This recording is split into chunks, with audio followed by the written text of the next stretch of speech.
루카복음 16장 19절에서 31절의 말씀입니다. 그때 예수님께서 바리사이들에게 말씀하셨다. 어떤 부자가 있었는데 그는 자주색옷과 곧 아마포 옷을 입고 날마다 즐겁고 호화롭게 살았다. 그의 집 대문 앞에는 라자로라는 가난한 이가 종기투성이 몸으로 누워 있었다. 그는 부자의 식탁에서 떨어지는 것으로 배를 채우기를 간절히 바랐다. 그러나 개들까지 와서 그의 종기를 핥곤 하였다. 그러다가 그 가난한 이가 죽자 천사들이 그를 아브라함 곁으로 데려갔다. 부자도 죽어 묻혔다. 부자가 저승에서 고통을 받으며 눈을 뜨니 멀리 아브라함과 그의 곁에 있는 라자로가 보였다. 그래서 그가 소리를 질러 말하였다. 아브라함 할아버지, 저에게 자비를 베풀어 주십시오. 라자로를 보내시어 그 손가락 끝에 물을 찍어 제 혀를 식히게 해 주십시오. 제가 이 불길 속에서 고초를 겪고 있습니다. 그러자 아브라함이 말하였다. 얘야, 너는 살아있는 동안에 좋은 것들을 받았고 라자로는 나쁜 것들을 받았음을 기억하여라. 그래서 그는 이제 여기에서 위로를 받고 너는 고초를 겪는다.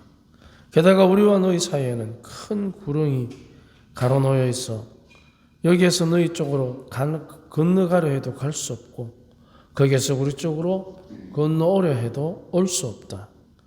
부자가 말하였다. 그렇다면 할아버지, 제발 라자로를 제 아버지 집으로 보내주십시오. 저에게 5 형제가 있는데 라자로가 그들에게 경고하여 그들만은 이 고통스러운 곳에 오지 않게 해 주십시오. 아브라함이 그들에게는 모세와 예언자들이 있으니 그들의 말을 들어야 한다 하고 대답하자 부자가 다시 안 됩니다. 아브라함 할아버지, 죽은 이들 가운데에서 누가 가야 그들이 회개할 것입니다 하였다. 그에게 아브라함이 이렇게 일렀다. 그들이 모세와 예언자들의 말을 듣지 않으면 죽은 이들 가운데에서 누가 다시 살아나도 믿지 않을 것이다. 주님의 말씀입니다.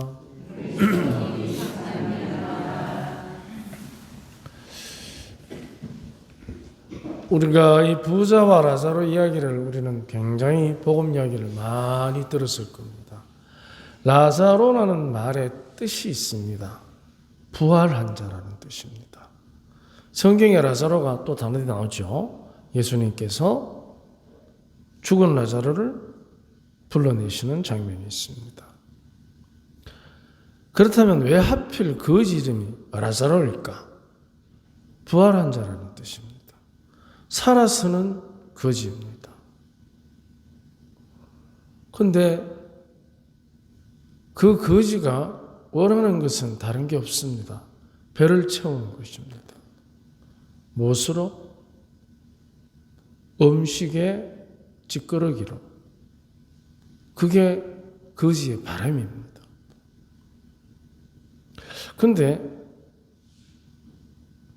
거지의 특징이 있습니다. 자기 힘으로 벌어먹을 수 없는 사람입니다. 떨어지는 것으로 배를 채우는 사람입니다. 그렇기 때문에 그는 떨어지는 것을 먹도록 도와주어야 합니다. 아니, 정식으로 음식을 먹도록 도와주면 더 좋겠지요. 바로 부자는 이것을 하지 않은 것입니다. 좋은 옷을 입고 좋은 음식을 먹고 좋은 집에서 좋게 살아갑니다. 즉 그 말은 원하는 대로 살아가는 사람입니다. 자기가 원하는 대로. 그런데 그것이 죽어서도 원하는 대로 돼야 됩니다. 자기가 고초를 겪고 있으니까 라자로가 물을 찍어서 자기에게 줘야 되고, 죽은 이들이 자기 형제들에게 찾아가야 하고, 평생을 원하는 대로 살았습니다. 그렇기 때문에 죽어서도 원하는 대로 되는 줄 아는 것입니다. 그런데 더 재밌는 것은 형제가 몇 명이라고 했죠? 5. 그러면 자기까지 합치면 몇 형제입니까? 6형제. 안식일이 언제인 줄 아십니까? 일주일 중에. 며칠이죠? 6일째. 7일째는 주님의 날. 6형제. 누굴 뜻할까요? 구약의 사람들. 안식일을 지키는 사람들. 그들은 그들이 원하는 대로 하느님을 섬깁니다. 하느님께서 원하시는 대로가 아니라. 그래서 예수님께서는 이 말씀을 바리사이들에게 하시는 겁니다. 바리사이들에게. 하느님을 믿는 것을 업으로 삼는 사람들에게 이 말씀을 하는 거예요. 6형제, 안식일을 지키는 사람들. 그들은 자기들을 형제라고 부릅니다. 하면서도 어떻게? 라자로로 대변되는 부담스러운 사람들을 거두지 않는 것입니다. 우리는 가끔 꼭 왼수 같은 사람이 아니라도 부담스러운 사람을 만나면 그 부담스러움을 받아 안고 그 부담스러움을 극복하기 위해서 서로가 위로의 길을 가게 합니까? 아니면 부담스러우면 피합니까? 부담스러운 사람은 오는 이마는 부담스럽고 가는 뒤통수는 고마운 거예요. 지 알아서 가주면 더 고맙고. 바로 이 부담스러운 사람들의 가치를 우리는 잊지 말아야 합니다. 그 사람은 하느님의 사람일 수 있습니다. 꼭 우리가 내 마음에 드는 사람만 하느님의 뜻이 아니라 부담스러운 사람, 물론 원수까지 포함이 되겠지요. 부담스러운 사람이 하느님의 신호라면 우리는 그 부담스러움을 손절하고 고개 돌리기보다 받아 안아야 합니다. 그러면 언제까지 안아야 됩니까? 그 사람이 부담스럽지 않을 때까지. 그러면 내가 보는 손해는 결코 손해보지 않습니다. 나한테 돈 달라는데요? 밥 달라는데? 줄 수 있는 만큼 주면 됩니다. 그리고 꼭 부담스러운 사람이 부담스럽게 원하는 것을 부담스러움을 가지고 부담스럽게 베풀어야 될 이유는 없습니다. 왜냐? 서로가 행복해야죠. 그러면 거부해야 되는데, 아니, 거부한다고 해서 결코 행복해지지 않습니다.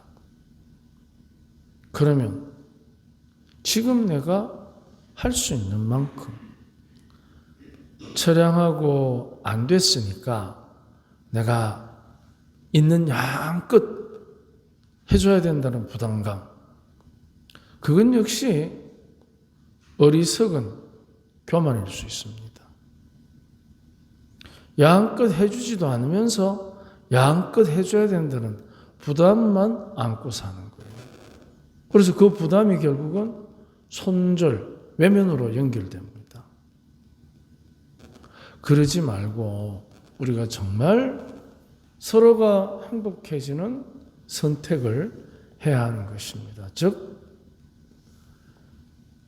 잘 차려진 상을 라자로에게 부자가 주고 싶지 않으면 부스러기라도 정성껏 챙겨서 돌봐야 하는 것입니다. 이것이 우리에게 부담스러운 사람들을 하느님의 사람으로 받아들일 수 있는 시작입니다. 지금까지 해줬는데도 변화가 없습니다. 그러면 거기에 맞는 대접이 있겠죠. 그래서 우리가 부담스러운 사람들을 부담으로만 여기지 말고 그 부담을 최소한으로 해소할 수 있는 어떤 선택을 해야 하는 것입니다. 그 부담스러움을 해소하기 위해서 기도라도 또는 아주 작은 물질적인 베품, 관심 이런 것들을 통해서 서서히 그 부담을 해소해 가야 합니다. 이 부담스러움을 해소해야 된다는 부담을 안고 계속해서 살아가기보다 아주 작은 데서부터 해소할 수 있는 노력을 기울일 때, 그때 그 노력은 나를 행복하게 하는 것입니다. 더더욱이 우리가 부담스러운 사람에 대한 작은 선택이 무엇과 연결되느냐? 죽어서도 그 사람이 자기 집 앞에 누워 있었던 종기투성이의 나자로라는 것을 부자는 압니다. 그래서 분명히 얘기합니다. 라자로를 보내주십시오. 죽어서도 안다는 것입니다. 이게 얼마나 엄청난 이야기입니까? 행실대로 갚아줄 것이다. 그것은 무서운 얘기가 아니고 행실을 잘하도록 내가 끝까지 너와 함께 하겠다는 뜻입니다. 우리는 그거를 내가 한 대로 처벌받는 것으로만 생각하는 좁은 마음을 갖고 있습니다. 그게 아니고 너가 행실대로 처벌받지 않도록 계속해서 내가 때로는 부담스러운 사람, 때로는 마음에 드는 사람, 그 모두를 지켜주고 보내주겠다라는 뜻입니다. 그런데 우리는 그거를 끝에 가서 막판에 당하는 것처럼 착각하면 안 됩니다. 끊임없이 우리가 행실을 하는 마음에 들도록 할 수 있도록 두 가지. 첫째는 용서. 우리가 지금 보석의 회개의 시간들을 보내고 있지 않습니까? 첫째는 용서를 통해서. 두 번째는 끊임없이 우리가 하느님의 뜻에 살아가도록 용기 잃지 않도록 사람을 보내주실 것입니다. 잘 기억해 보십시오. 지금까지 살아오면서 부담스러운 사람을 많이 만났는지 아니면 나를 지켜주는 사람, 나를 기쁘게 하는 사람, 나를 행복하게 하는 사람을 많이 만났는지 어느 것이 우리 안에서 더 크게 자리하고 있는지를 되돌아본다면 하나님께서 우리에게 끊임없이 나를 지켜주시기 위해서 자비를 베푸셨다는 것을 잘 깨닫게 될 것입니다. 특히 우리가 사순절을 보내면서 하느님의 자비로우심, 그것은 항상 나를 착한 행실로 이끌기 위해서 끊임없이 우리에게 당신의 신호이고 자비를 표시하는 사람들을 보내주신다는 약속을 반드시 기억합시다. 그 약속의 바로 징표가 십자가에 돌아가신 예수님입니다. 용서와 끊임없이 우리를 착한 행실로 이끄시기 위한 하느님의 교육, 그 두 가지가 당신의 자비로 우리에게 표시되어 질 것입니다. 오늘 하루 부담스러운 사람, 그 사람에게 한번 연락을 한번 해보십시오. 얼마나 오늘 저녁이 행복한지 모를 것입니다. 아멘.